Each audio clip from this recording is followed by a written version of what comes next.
अस्सलाम वालेकुम व्यूअर्स, आप देख रहे हैं यूट्यूब चैनल। मैं प्रोफेसर सैफुल्लाह खालिद। आज आपके सामने मॉडल्स को डिस्कस कर रहा हूँ, जिसमें शामिल है could have, should have, would have. इनको कॉन्ट्रैक्शन के साथ भी बोल सकते हैं, जैसे कुड हैव, शुड हैव और वुड हैव। आइए देखते हैं इनकी डिटेल्स क्या है, इनको कैसे प्रैक्टिकल लाइफ में इंग्लिश में यूज़ किया जाता है। नंबर 1 है कुड हैव। कुड हैव जो है, कुड हैव या कुड हैव, ये माजी में किसी काम को जाहिर करने के लिए इस्तेमाल करते हैं। जैसे he could have reached the station on time, he could have reached the station on time, ये भी सही है।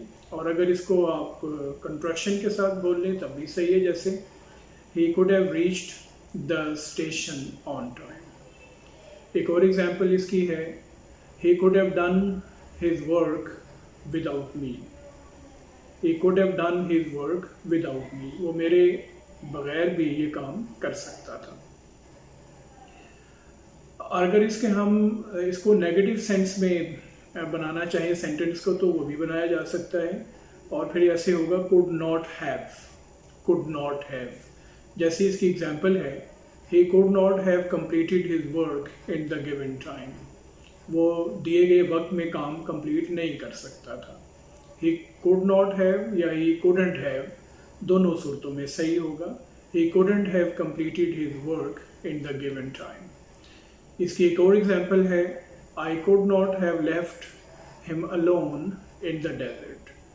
या फिर कंट्रैक्शन के साथ ऐसे भी बोल सकते हैं, I couldn't have left him alone in the desert. अब आइए शुड हैव पे, कि इसको हम कैसे यूज़ करेंगे। शुड हैव जो है वो ऐसे काम के लिए लिखा जाता है जो माजी में ना किया जा सका, और इसमें किसी रिग्रेट को जाहिर करने के लिए, अफसोस को जाहिर करने के लिए कि कोई काम ना हो सका, उसके लिए हम इसको, इस स्ट्रक्चर को, इस मॉडल को यूज़ करते हैं। जैसे he should have talked to the officer for the solution of the issue, यानी उसी ऑफिसर से बात करनी चाहिए थी। इसमें एक रिग्रेट, अफसोस का इजहार है कि उसने बात नहीं की और उसका मसला सॉल्व नहीं हुआ। तो ये होगा, he should have talked to the officer for the solution of his issue. ये इसकी second example, he should have guided me to the right way. उसे चाहिए था कि मुझे ठीक रास्ते की तरफ गाइड करता। He should have guided me to the right way. अब आते हैं should not have. Should not have जो ये मॉडल जो है वो पास्ट टेंस में इसको यूज़ किया जाता है जब किसी को मना किया जाए किसी काम से। जैसे इसकी एग्जांपल आपके सामने है कि you should not have disturbed him while he was sleeping. इसमें शुड नॉट हैव भी यूज़ कर इसको बोल सकते हैं और शुडंट हैव भी बोल सकते हैं। तो ये होगा, You shouldn't have disturbed him while he was sleeping. इसकी एक नेक्स्ट और example, he shouldn't have wasted his time. इसमें भी मना किया जा रहा है, विश की जा रही है कि उसे अपना वक्त ज़ाया नहीं करना चाहिए था। He shouldn't have wasted his time. आज जो मॉडल है that is would have. would have तब बोला जाता है जब आपका कोई काम का इरादा हो, लेकिन सर्कमस्टांसिस को चेंज होने की वजह से या हालात की तब्दीली की वजह से आप अपना वो काम कंप्लीट नहीं कर सके, तो वहाँ पे हम इस तरह का मॉडल यूज़ करते हैं। एग्जांपल देखिए कि he would have reached his destination but rain stopped him.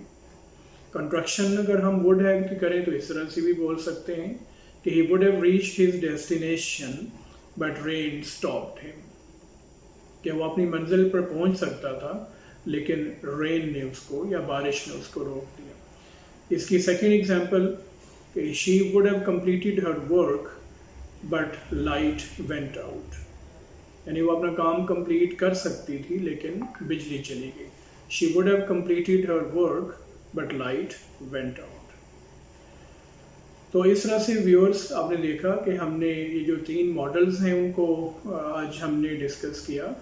ये जो 3 मॉडल्स हैं उनमें कुड हैव, शुड हैव और वुड हैव शामिल हैं। कुड हैव यूज़ किया जाता है किसी पॉसिबिलिटी को शो करने के लिए, किसी इम्कान को ज़ाहिर करने के लिए।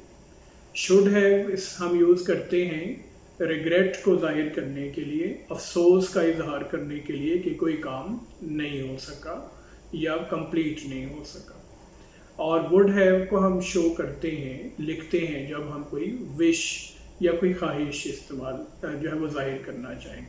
Viewers, this is all about this models, could have, should have, would have. I'm sure you might have got some information out of this. Thank you very much. See you in the next video. Allah Hafiz.